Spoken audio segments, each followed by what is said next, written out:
ओम शांति। आज मीठे मीठे श्री बाबा ब्रह्मा के तन द्वारा कहते हैं, मीठे मीठे बच्चे, बाबा हमें कहते हैं कि आप गॉडली स्टूडेंट हो। हम जो ये रोज जो भी बाबा का ये ज्ञान है ना, ये परमात्मा की पढ़ाई है। तो परमात्मा द्वारा जो उन्होंने पढ़ाई है वो हम सुनते हैं। तो बाबा कहते हैं कि आप अपने आप को स्टूडेंट समझ के सुना करो। क्या परमात्मा टीचर ने हमें क्या शिक्षा दी। ऐसे हम रोज रोज जो सुनते जा रहे हैं, ये जीवन में दैवी गुण, दैवी शक्तियाँ, दैवी संस्कार कैसे धारण करने चाहिए, क्या होते हैं, वो हमें रोज रोज परमात्मा शिक्षा देते हैं। वो धारण करना है, क्योंकि इस पढ़ाई से हम क्या बन के निकलते हैं, मनुष्य से देवता। कलयुगी मनुष्य ही सत्युगी देवता बनता है, कोई और देवता नहीं है। मनुष्य आत्मा ही जब विकारों की वश हो जाती है तो असुर बन जाती है। वही मनुष्य आत्मा जब दैवी गुण धारण करती है तो देवता बन जाती है। सत्युग में फिर उनको वैसा शरीर भी मिल जाता है। तो यहाँ हमारी आत्मा को पढ़ना है, सीखना है। इसको आध्यात्मिक ज्ञान कहते हैं, इसको स्पिरिचुअल नॉलेज कहते हैं। आध्यात्मिक ज्ञान, आध्यात्मिक पढ़ाई। यहाँ आत्मा पढ़ती है, पढ़ाने वाला कौन? परमात्मा टीचर। लोग भगवान को तो किस नजर से कैसे देखते हैं, कैसे याद करते हैं, तो आपको पता है भक्ति मार्ग में। लेकिन परमात्मा हमें कहते हैं कि मैं तुम्हारा बाप भी हूँ, टीचर भी हूँ, गुरु भी हूँ। हर संबंध से मुझे याद करो। तो परमात्मा को टीचर के संबंध में याद करके हमारे परमात्मा टीचर ने हमें आत्मा के बारे में क्या बताया। हमारे परमात्मा टीचर ने खुद के बारे में क्या बताया। हमारे परमात्मा टीचर ने पूरी सृष्टि चक्कर के बारे में क्या बताया। हमारे परमात्मा टीचर ने रावण के बारे में क्या बताया, विकार बुराइयों के बारे में क्या बताया, कर्मों के बारे में क्या बताया। ऐसे रोज रोज परमात्मा हमें कोई न कोई बात पढ़ाते ही रहते, सिखाते ही रहते। जब तक उनका सृष्टि पे पाठ है तब तक हमें पढ़ाई पढ़नी है। फिर साथ में हमारे बाबा एग्जाम भी लेते हैं। परमात्मा टीचर हमारा एग्जाम भी लेते हैं। तो बाबा कहते हैं, देखो मैंने तुम्हें आत्मा के बारे में क्या पढ़ाया है परमात्मा टीचर ने, कि आप आत्मा हो, शरीर। आज तक हम अपने आप को शरीर समझते आए, तो दुनिया में जो नॉलेज दी वो उल्टी दी। लेकिन अब परमात्मा टीचर हमें पढ़ाने आए हैं, मनुष्य से देवता बनना है तो सबसे पहले ये सीखो, सबसे पहले ये पक्का करो, सबसे पहले अपने को आत्मा समझ के सब काम करो। क्योंकि देवी देवता ना खुद को आत्मा समझ के ही काम करते हैं। उनको ये पता होता है कि मैं आत्मा शरीर से न्यारी हूँ। इसीलिए तो देवी देवता किसी के शरीर छोड़ने पे रोते नहीं है। क्यों? क्योंकि उनको पता है ये आत्मा एक शरीर छोड़ के दूसरा लेगी जाके। देवी देवताओं के घराने में भी सब संबंध थे, लेकिन वो कभी किसी के संबंध, किसी के शरीर छोड़ने पे रोते नहीं थे। नष्टो मोहा थी, क्योंकि उनको पता था कि मैं आत्मा हूँ। तो देवी देवता मनुष्य से देवता बनने के लिए सबसे पहली पढ़ाई परमात्मा में क्या पढ़ाते हैं, कि आप आत्मा हो शरीर में। ये तो आत्मा शरीर का आधार लेकर कर्म करती है। फिर परमात्मा ने हमें आत्मा का निवास स्थान शरीर में कहा है, भ्रुकुटी के बीच। आत्मा के पास मन, बुद्धि, संस्कार, 3 सूक्ष्म शक्तियाँ होती हैं।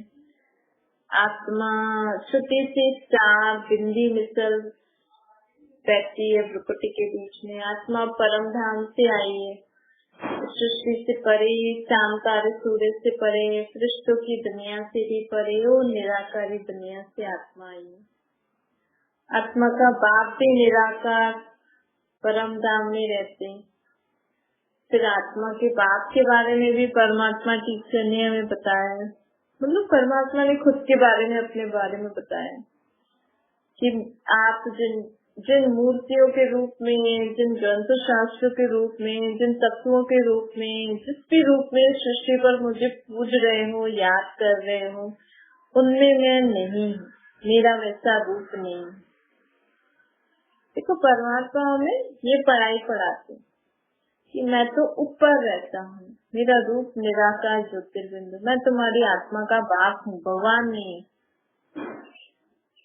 तो ये पढ़ाई हमें पढ़ाते। देखो हम ये पढ़ाई पढ़ेंगे, समझेंगे और परमात्मा को ऊपर याद करेंगे तो हमारा भला भी होगा, हमारी आत्मा को शक्ति भी मिलेगी, शांति भी मिलेगी। परमात्मा टीचर हमें पढ़ाते हैं कि आप आत्मा इस सृष्टि पर 5000 साल से खेल खेल रही हो। परमात्मा टीचर हमें पढ़ाते हैं कि आप सत्युग में 8 जन्म लेके आई हो, त्रेता में 12, द्वापर में 21, कलयुग में 42 जन्म, और अभी ये तो आपको ये स्मृति जो मैंने दी है कि आप आत्मा और शरीर नहीं, इस स्मृति को धारण कर रखिया है आपने, तो आपका ये 84वां जन्म शुरू हो गया। मतलब अभी तक हम पुराने जो हमारा 83rd बर्थ था उसमें हम अलग रीति से चलते थे, कलयुगी रीति रस्म से। अब परमात्मा ने हमें अपने बारे में बता के हमें नई मत दे रहे हैं, नई समझ दे रहे हैं जीवन जीने के लिए। जब किसी को जीवन में नई राह मिलती है तो कहते हैं ना इनका नया जीवन हुआ है, ऐसे ही हमें नया रीति से जीवन जीना सिखला रहे हैं ना परमात्मा। तो ये हमारा 84वां जन्म है। ये जन्म हमें किसने दिया? स्वयं परमात्मा ने। परमात्मा बाप ने आकर हमें जगाया है, हमें ये टीचर बन के हमें शिक्षाएं दे रहे, सतगुरु बन के हमें वरदान दे रहे।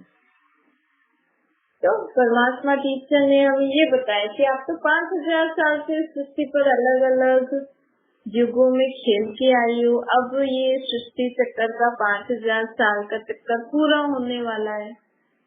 5000 साल में आपने 84 जन्म लिए, ये आपका 84वां जन्म है। 5000 साल में आपने 83 अलग अलग शरीर लिए। 84वें जन्म में हमारा शरीर तो यही है ना, लेकिन बाबा कहते हैं अब अपने को ये हड्डी मांस वाला शरीर न समझ के लाइट के शरीर में अनुभव करो। तो ये सब पढ़ाई है। परमात्मा हमें बताते हैं, परमात्मा ने हमें क्या बताया है कि रावण अर्थात 5 प्रकार स्त्री, 5 प्रकार पुरुष। यही जब 5 प्रकार स्त्री पुरुष में आते हैं तो घर घर में रावण होता है। रावण कोई दूसरा नहीं, रावण कोई ऐसा 10-20 वाला इंसान नहीं है। इस समय पूरी सृष्टि लंका है, इस पूरी सृष्टि पर रावण का राज्य चल रहा है, अर्थात विकार बुराइयों का राज्य चल रहा है। अब इस रावण को मारने के लिए परमात्मा राम अवतरित हो गए। इसको कहते हैं आध्यात्मिक पढ़ाई। जो दुनिया में आज तक हमें सिखाया पढ़ाया दुनिया वालों ने, उससे क्या मिला हमें? और ही हमने लड़ाई झगड़ा करना, बुरे काम करना सीखा ना। तो राम की भी सीता चुराई, हमने अगर किसी की पत्नी कर्तव्य कर दिया तो क्या गुनाह कर दिया। कृष्ण ने भी माखन चुराया, कपड़े चुराया, हमने कुछ ऐसा चुरा लिया तो क्या गुनाह कर दिया।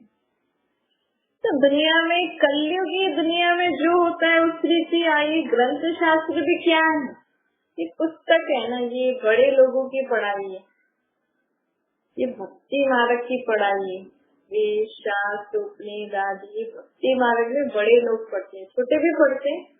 लेकिन अब परमात्मा टीचर हमें आध्यात्मिक ज्ञान देने आए हैं। आत्मा परमात्मा और कैसे आत्मा जन्म मरण के चक्कर में आती है, कैसे एक आत्मा ही द्वापर युग से विकारों के वश बुरे कर्म करते करते वही आत्मा जो सतो प्रधान थी वही आत्मा कैसे तमो प्रधान बनती है, कैसे उसके पापों का बोझा चढ़ता है, कैसे उनके विकारों के वश होकर उसने कर्म किए, इस कारण वो उसके ऊपर विक्रमों का बोझा चढ़ गया है। अब परमात्मा टीचर हमें अच्छे कर्म सिखा रहे हैं, अच्छे कर्म करना सिखा रहे हैं। हमारे हर कर्म हर सोच से हमें रोज रोज ध्यान खिंचवा के परमात्मा टीचर हमें कहते हैं कि परिवर्तन लाओ। रोज जांचो कि आज हमारे सोच बोल कर्म में कितना परिवर्तन आया।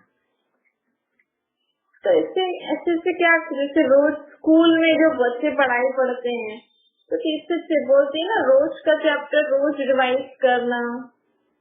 फिर उनका वीकली टेस्ट होता है, कितना याद है कितना नहीं, कितना समझ में आया।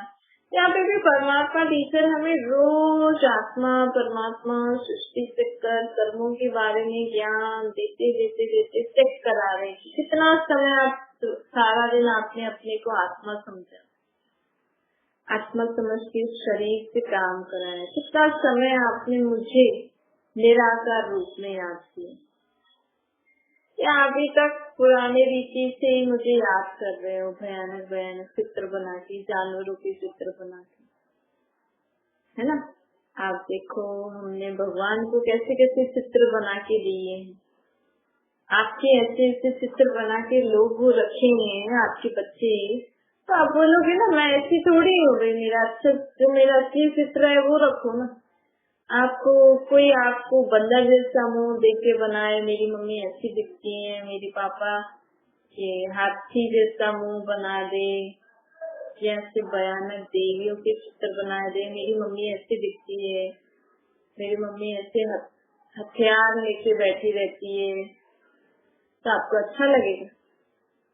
ऐसे ही परमात्मा टीचर भी हमें बोल रहे हैं, इतने बड़े भगवान जिसको आप कह रहे हैं वो आपकी आत्मा के बाप ही है, और आपने अपने आप को तो भूले, अपने आप को तो ये शरीर रूपी चित्र दिया है। ये आत्मा तो नहीं दिख रही, आत्मा में बोलती है कि मेरा ये चित्र है, मैं इस शरीर रूपी चित्र में बैठी हूँ, और मुझे क्यों ऐसे भयानक भयानक चित्र दे दिए। नहीं, अपने को तो फिर भी आपको शरीर अच्छा है, लेकिन पर भगवान को ऐसे भयानक भयानक चित्र क्यों दे दिए, हमको ऐसे अलग अलग रूप बना के जानवरों जैसे चित्र क्यों दे दिए। तो गलत किया ना, हम यही तो शिक्षा दे रहे हैं ना, यही तो पढ़ाई पढ़ा रहे हैं भगवान। फिर आप देखो आप कितना समझ पाए हो इस बात को, कितना समझ के अपने कर्मों को परिवर्तन किया है आपने, ये अभी तक उन भयानक चित्रों के रूप में परमात्मा को याद करते हो। अगर अभी तक करते हो मतलब आपको ये चैप्टर समझ में नहीं आया है ना। बच्चे भी होते हैं स्कूल में, अगर कोई बात समझ में नहीं आती तो वो उसको ग्रहण नहीं कर पाते, अपने में परिवर्तन नहीं कर पाते, धारण नहीं कर पाते। तो ऐसे बाबा कहते हैं कि परमात्मा मैं तो तुम्हें टीचर बन के शिक्षाएं दे रहा हूँ, तुम्हें सही गलत की पहचान दे रहा हूँ। अब वो आपकी बुद्धि कितना समझ पा रही है, बुद्धि कितना जज कर पा रही है, क्या सही है क्या गलत है, वो आपके ऊपर। तो टीचर भी पढ़ाएगा, अब बच्चे को जितना होगा वो धारण करके उतना रीति अपने जीवन में आगे बढ़ेगा। ऐसे ही जो बच्चा, बाबा तो सबको पढ़ा रहे ना, ऐसे ही जो बच्चा पढ़ के परमात्मा का ये आत्मा परमात्मा सृष्टि कर और हर कर्मों की शिक्षा लेकर अपने कर्मों को परिवर्तन करना, ये भी तो कर्म है ना। आप भगवान को याद कर रहे, ये भी कर्म है, भगवान की पूजा कर रहे, ये भी कर्म है। लेकिन अभी तक हम गलत रीति पूजा कर रहे हैं, गलत रीति याद कर रहे हैं। तो जो बच्चा सही इसको भी सीख जाता है ना कि भगवान को कैसे याद करना चाहिए, परमात्मा को क्यों याद करना चाहिए, उससे मेरा संबंध क्या है, उसका यथार्थ नाम रूप क्या है, तो वो मनुष्य से देवता बन जाता है हैं, वो वहाँ सत्ययुग में उच्च देवता बन जाते हैं। लक्ष्मी नारायण की आत्मा ने भी सीखा। लक्ष्मी नारायण की आत्मा भी कलयुग अंत में आकर भगवान को ऐसे भयानक भयानक रूप में पूजती थी। लक्ष्मी नारायण की आत्मा को भी परमात्मा ने आकर ये पढ़ाई, तो उन्होंने भी परमात्मा को निराकार रूप में याद करना शुरू किया। उन्होंने भी विकार बुराइयों को छोड़ा। उन्होंने भी आत्मा परमात्मा सृष्टि चक्र का ज्ञान लेकर पढ़ाई पढ़ के अपनी बुद्धि में जो ये भक्ति मार्ग की ऐसी ऐसी बातें लिखी है कि कलयुग इतने 1000 साल का है, सत्ययुग इतने लाखों वर्ष का है, ये भी तो पढ़ना जरूरी है ना। तो आपको कुछ भी बोल रहा है कि अभी कलयुग इतने साल और पड़ा है, जरा सोचो तो सही आप। तो परमात्मा में ये पूरे सृष्टि चक्र का ज्ञान दे रहे हैं, जिसने ये पूरे सृष्टि चक्र का ज्ञान अच्छे से समझ के धारण किया। ये भी तो जरूरी है ना। हिस्ट्री में बताते हैं ना, कितने वर्ष पहले इनका राज्य था, उन्होंने ऐसे लिया ऐसे। तो परमात्मा भी हमें पढ़ा रहे हैं ना, पूरी हिस्ट्री ज्योग्राफी पढ़ा रहे हैं कि सत्ययुग में सिर्फ भारत ही था, यहाँ पे किसका राज्य था, त्रेता में किसका राज्य था, कितनी पॉपुलेशन थी, सत्य त्रेता को मिला के अंत में आके 33 करोड़ थे। 33 करोड़ देवी देवता गायन भी है और उनकी आयु भी सब बता रहे हैं। उनकी आयु सत्ययुग में 150 साल होती थी, त्रेता में 125 साल मनुष्य अपना शरीर चलाती थी। फिर द्वापर में ये धर्म अलग अलग धर्मों की वृद्धि ऐसी हुई। फिर धीरे धीरे जैसे जैसे धर्मों की वृद्धि हुई, वैसे वैसे दुनिया में और देश आए। पहले थोड़े थे इतने सारे देश। हमने तो ये तो द्वापर युग से तो हिस्ट्री ज्योग्राफी में स्कूलों में पढ़ाते कि यहाँ से सोना लेके गए, फिर ये देश बनाया, सत्ययुग त्रेता के बारे में किसी पुस्तक में नहीं लिखा। इसलिए परमात्मा में पूरे हिस्ट्री ज्योग्राफी पढ़ाने हैं कि कैसे कैसे धर्मों की वृद्धि होती है। जिसने ये अच्छे से पढ़ाई पढ़ ली, वो फर्स्ट नंबर जिसका आ गया ना, वो लक्ष्मी नारायण की गद्दी पे बैठे। तो उनकी 8 डायनेस्टी होगी तो 8 मतलब एक फर्स्ट सेकंड थर्ड दूसरी की रैंक मिलती।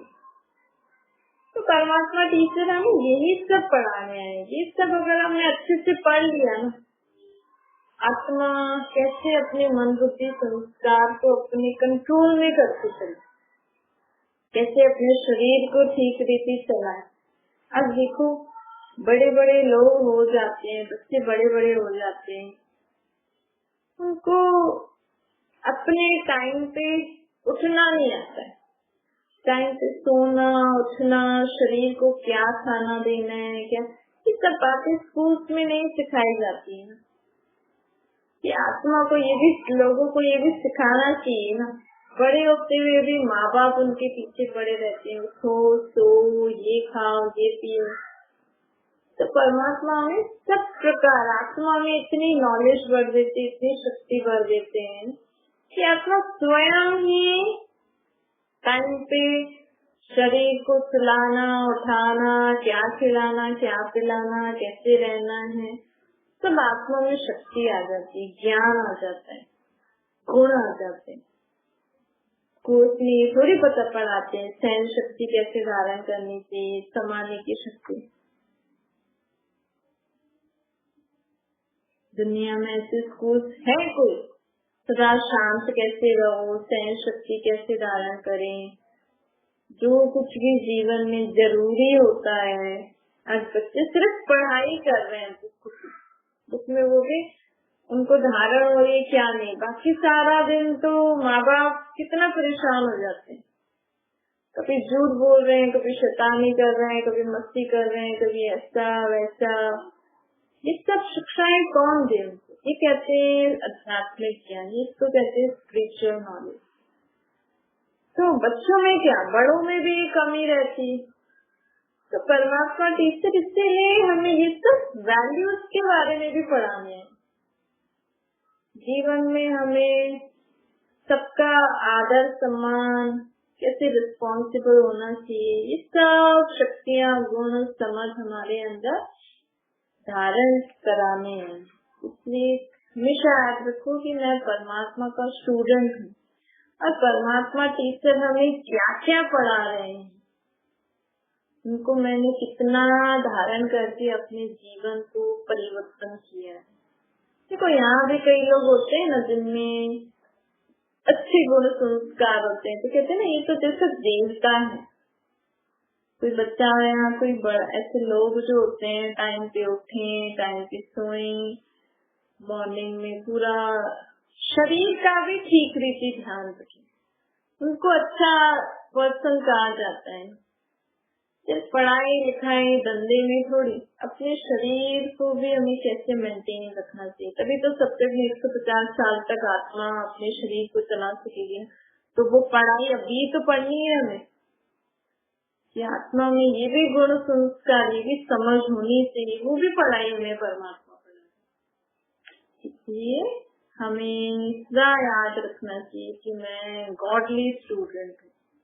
अभी परमात्मा टीचर मुझे क्या क्या शिक्षाएं दे रहे हैं, उसको भी हमें ध्यान में रखना चाहिए और उसको हमें धारण करके अगर हम चलेंगे तो हम मनुष्य से देवता बन जाएंगे। सत्संग में तो हमें वैसी पोस्ट मिलेगी ही से। देखो हर पढ़ाई का कोई ना कोई एम ऑब्जेक्टिव होता है ना, भाई ये पढ़ाई पढ़ोगे, ये कोर्स करोगे तो आप ये बन के निकलोगे।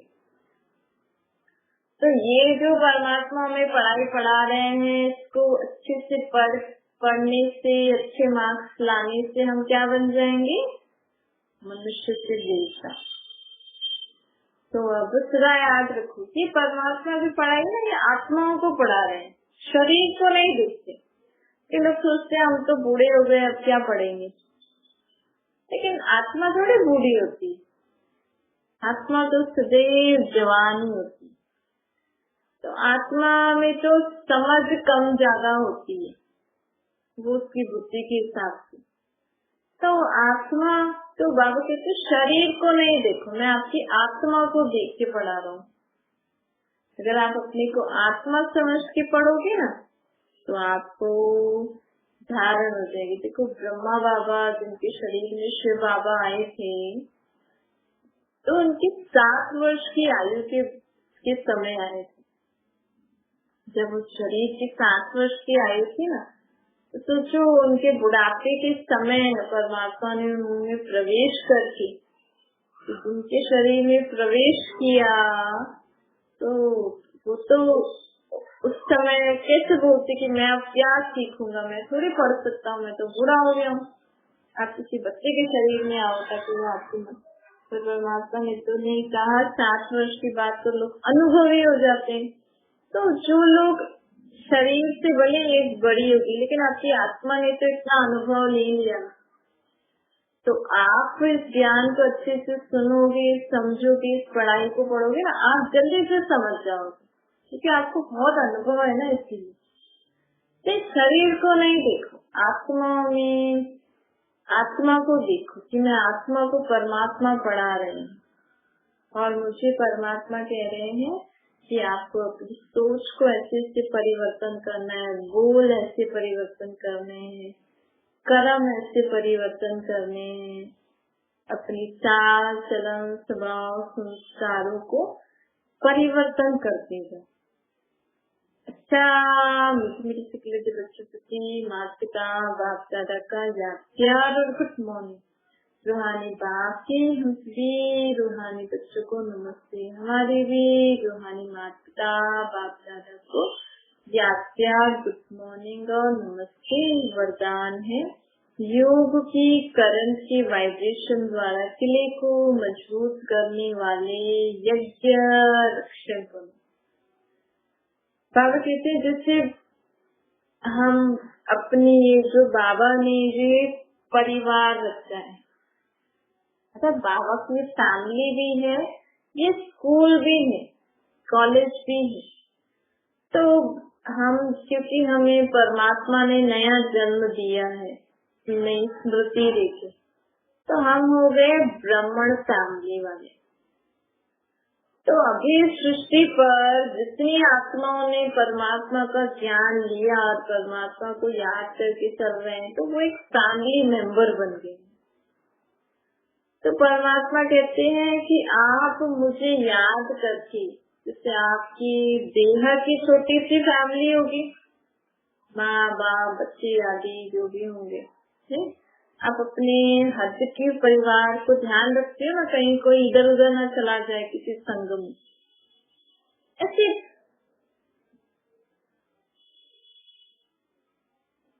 ऐसे परमात्मा भी कह रहे हैं कि आप अब एक फैमिली मेंबर बन गए, तो आपको भी सदा मुझे याद करके अपने सारे फैमिली मेंबर्स, जो हमारी ब्राह्मण फैमिली है, अब इसके बाहर हमारी जिन्होंने भी परमात्मा को पहचाना है, अब वो फिर से परमात्मा को छोड़ करके कलयुगी दुनिया में न चले जाए, इसका हम ध्यान रखें। तो ये हमारी फैमिली है। जैसे आप अपने हद की फैमिली का ध्यान रखते हो कि बाहर बुरी संग में न चले जाए, ऐसे हमें भी अपनी बेहद की फैमिली का ध्यान रखना है, ताकि कोई भी आत्मा बाबा को छोड़ के वापस न चली जाए कलयुगी दुनिया में। क्योंकि आपको इतने दिन से सुन रहे हो, तो आपको समझ में तो आ ही गया होगा कि परमात्मा को याद करने से आत्मा को कितनी शांति मिलती है, डायरेक्ट याद करने से। इसलिए बाबा कहते हैं, इस रीति मुझे याद करके इस ब्राह्मण फैमिली का किला मजबूत करना। स्लोगन है, ज्ञानी तो आत्मा वह है जिसका कर्म साधारण होते हुए भी स्थिति पुरुषोत्तम हो। हमारे कर्म भले साधारण हो, आप घर में खाना बना रहे हो, कुछ भी कार्य कर रहे हो, लेकिन हमारी जो आत्मिक स्थिति हो वो बहुत ऊंची होनी चाहिए कि मैं आत्मा परमात्मा के चित्र छाया के नीचे परमात्मा के संग कार्य कर रही हूँ। पुरुषोत्तम मतलब आत्मा को पुरुष कहा जाता है, तो आत्मा पुरुष, उसकी स्थिति ऊंची होनी चाहिए, उसकी सोच अच्छी होनी चाहिए, उसके कर्म अच्छे होने चाहिए, परमात्मा की याद में होने चाहिए। अच्छा, ओम शांति। बाबा को याद करिए,